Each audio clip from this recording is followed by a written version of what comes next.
देर रात अचानक ही पिताजी की तबीयत बिगड़ गई। आहट पाते ही उनका नालायक बेटा उनके सामने था। माँ ड्राइवर बुलाने की बात कह रही थी, पर उसने सोचा अब इतनी रात को इतना जल्दी ड्राइवर कहाँ आ पाएगा। ये कहते हुए उसने सहज जिद और अपने मजबूत कंधों के सहारे बाबूजी को कार में बिठाया और तेजी से हॉस्पिटल की ओर भागा। बाबूजी दर्द से कराहने के साथ ही उसे डांट भी रहे थे। धीरे चला नालायक, एक काम जो इससे ठीक से हो जाए। नालायक बोला, आप ज्यादा बातें ना करें बाबूजी, बस तेज सांसें लेते रहिए, हम हॉस्पिटल पहुंचने वाले हैं। अस्पताल पहुंचकर उन्हें डॉक्टरों की निगरानी में सौंप वो बाहर चहलकदमी करने लगा। बचपन से आज तक अपने लिए वो नालायक ही सुनते आया था।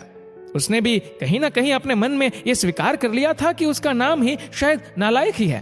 तभी तो स्कूल के समय से ही घर के लगभग सब लोग कहते थे कि नालायक फिर से फेल हो गया। नालायक को अपने यहाँ कोई चपरासी भी ना रखे, कोई बेवकूफ ही इस नालायक को अपनी बेटी देगा। शादी होने के बाद भी वक्त बेवक्त सब कहते रहते हैं कि इस बेचारी के भाग्य फूटे थे जो इस नालायक के पल्ले पड़ गई। हाँ, बस एक माँ ही है जिसने उसके असल नाम को अब तक जीवित रखा है, पर आज अगर उसके बाबूजी को कुछ हो गया तो शायद वे भी। इस ख्याल के आते ही उसकी आंखें छलक गई और वो उनके लिए हॉस्पिटल में बने एक मंदिर में प्रार्थना में डूब गया। प्रार्थना में शक्ति थी या समस्या मामूली। डॉक्टरों ने सुबह सुबह ही बाबूजी को घर जाने की अनुमति दे दी। घर लौटकर उनके कमरे में छोड़ते हुए बाबूजी एक बार फिर चीखे, छोड़ नालायक, तुझे तो लगा होगा कि बूढ़ा अब लौटेगा ही नहीं। उदास हो वो उस कमरे से निकला तो माँ से अब रहा नहीं गया। इतना सब तो करता है, बावजूद इसके आपके लिए वो नालायक ही है। विवेक और विशाल दोनों अभी तक सोए हुए हैं।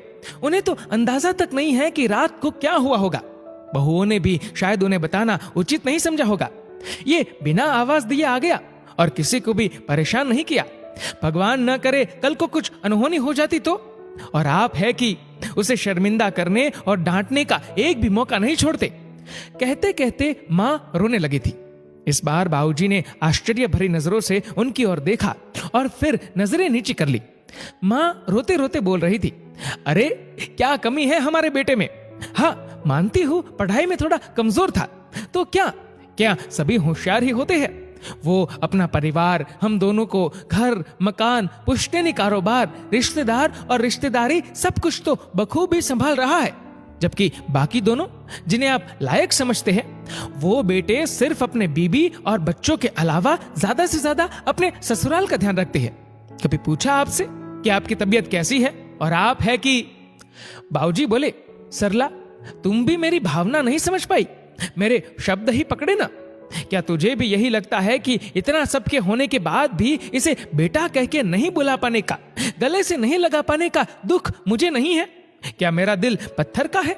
हाँ सरला, सच कहूं दुख तो मुझे भी होता ही है, पर उससे भी अधिक डर लगता है कि कहीं ये भी उनकी ही तरह लायक ना बन जाए। इसलिए मैं इसे इसकी पूर्णता का एहसास इसे अपने जीते जी तो कभी नहीं होने दूंगा। माँ चौंक गई। ये क्या कह रहे हैं आप?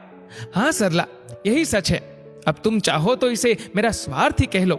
कहते हुए उन्होंने रोते हुए नजरें नीचे किए हुए अपने हाथ माँ की तरफ जोड़ दिए, जिसे माँ ने झट से अपने हथेलियों में भर लिया और कहा, अरे अरे ये आप क्या कर रहे हैं? मुझे क्यों पाप का भागी बना रहे हैं?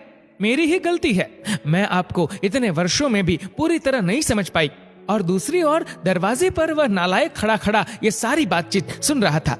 वो भी आंसुओं में तरबतर हो गया था।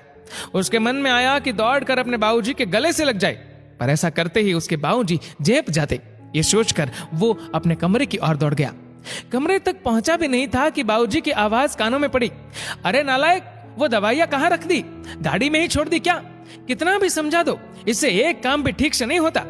नालायक झटपट आंसू पोंछते हुए गाड़ी से दवाइयां निकालकर बाबूजी के कमरे की तरफ दौड़ गया। दोस्तों, इस नालायक बेटे के बारे में आपकी क्या राय है? नीचे कमेंट करके जरूर बताएगा। और अगर आपको वीडियो अच्छा लगा हो तो इस वीडियो को लाइक करेगा, शेयर करेगा ज्यादा से ज्यादा लोगों तक, और ऐसी और भी इंस्पिरेशन